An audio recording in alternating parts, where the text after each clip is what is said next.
नमस्कार, मी पंजाब डक महाराष्ट्रातल्या शेतकऱ्याला अंदाज देणार आहे। तर मला शेतकऱ्याचे खूप फोन आले की आपल्या महाराष्ट्रात खूप पाऊस चालू आहे, मग कधी उघडणार आहे। तर सर्वप्रथम महाराष्ट्रातल्या शेतकऱ्यासाठी आनंदाची बातमी। आपल्या महाराष्ट्रामध्ये तुम्हाला सांगू इच्छितो 29 तारखेला उद्या दुपारनंतर चांगलं सूर्यदर्शन होणार आहे आणि पाऊस देखील उघडणार आहे, म्हणून सर्वप्रथम ही आनंदाची बातमी। आणि लगेच महाराष्ट्रातला देखील पावसाचा जोर कमी होणार आहे, म्हणून सर्वप्रथम हे एक महाराष्ट्रातल्या शेतकऱ्यांनी लक्षात घेतलं। राज्यातल्या सर्व शेतकऱ्याला सांगू इच्छितो की राज्यामध्ये फक्त आजच्या दिवस म्हणजे आज 28 आणि उद्या 29 तारखेपर्यंतच राज्यात पावसाचं वातावरण आहे, म्हणून हे अंदाज लक्षात येतात।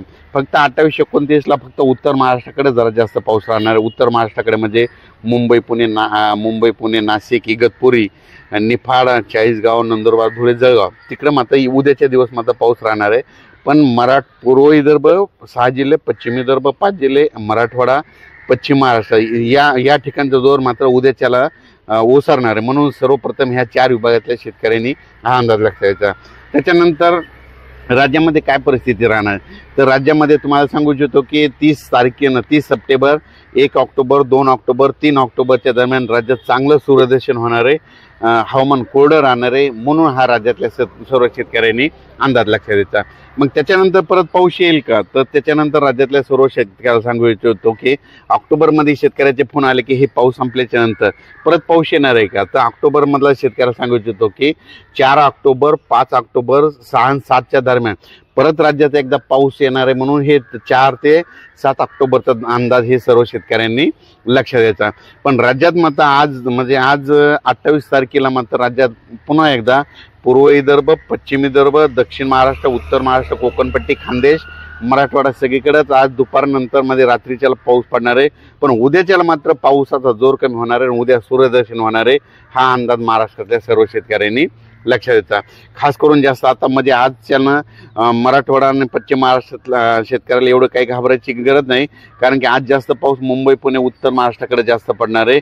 मुंबई पुणे उत्तर महाराष्ट्र इगतपुरी नंदुरबार धुळेकडे, म्हणून हा अंदाज सर्व शेतकऱ्यांनी लक्षात घ्यायचा। सांगायचं झालं तर जे 4 तारखेला जे पाऊस येणार ते देखील असाच प्रमाणात राहणार आहे। ते काय होणार आहे, 4 तारखेला विदर्भाकडून सुरुवात होणार आहे, म्हणजे विदर्भाकडून काय येणार, 4 तारखेला विदर्भात आगमन करणार आहे। वर्धा, नागपूर, भंडारा, गोंदिया, चंद्रपूर, यवतमाळ, वाशिम तिथपर्यंत 4 तारखेला सुरुवात केली। 5 ला तो पाऊस मराठवाड्याकडे येईल, 5, 6, 7 ला परत तो पाऊस काय होईल, मुंबई पुणे नाशिक तिकडे जाणार आहे। त्याच्यानंतर 8 तारखेपासून परत 8 ऑक्टोबरपासून राज्यात सूर्यदर्शन होणार आहे, तिथून पाऊस निघून जाणार आहे, म्हणून हे अंदाज लक्षात घ्यायचा। आज काही ठिकाणी जाळी धुळी आली होती, जाळीमध्ये काय होतं, झाडावर जाळी पडतात, पिकावर जाळी पडतात। जाळी धुळी आल्याच्या नंतर कंप्लीट 12 दिवसाला पाऊस निघून जातो।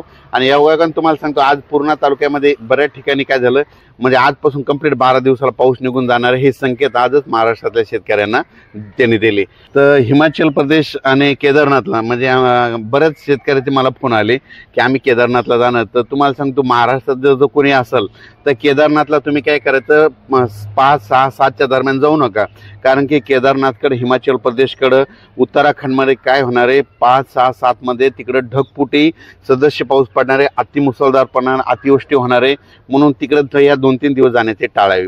नंतर गेलं तर काय हरकत नाही, पण सध्या तरी 5 ऑक्टोबर, 6 आणि 7च्या दरम्यान तुम्ही जाऊ नये। जे 4 तारखेला जे पाऊस येणार आहे ते सुरुवातीला विदर्भ होणार आहे, म्हणजे सगळीकडे तो काय होणार, विदर्भातून सुरुवात होणार आहे, पुन्हा विदर्भातून मराठवाड्याकडे जाणार आहे, मराठवाड्याकडून पश्चिम महाराष्ट्राकडे जाणार आहे, पश्चिम महाराष्ट्राकडून उत्तर महाराष्ट्राकडे जाणार आहे, उत्तर महाराष्ट्राकडून गुजरातकडे जाणार आहे, आणि 8 तारखेला मग आपल्या महाराष्ट्रात सूर्यदर्शन होणार आहे, म्हणून हे देखील अंदाज लक्षात घ्यायचा। ज्यांचं सोयाबीन काढायला आलं असेल तर तुम्ही काय करा, एक तर तुम्हाला काढायचं असलं तर उद्या 29 तारखेपासून तर 3 तारखेपर्यंत 29, 30 5 दिवस तुम्हाला काढायला वेळ आहे। आणि त्याच्यानंतर काय करायचं, 8 तारखेपासून चांगलं सूर्यदर्शन होणार आहे, राज्यातला पाऊस देखील निघून जाणार आहे, म्हणून हा अंदाज लक्षात घ्यायचा। धन्यवाद।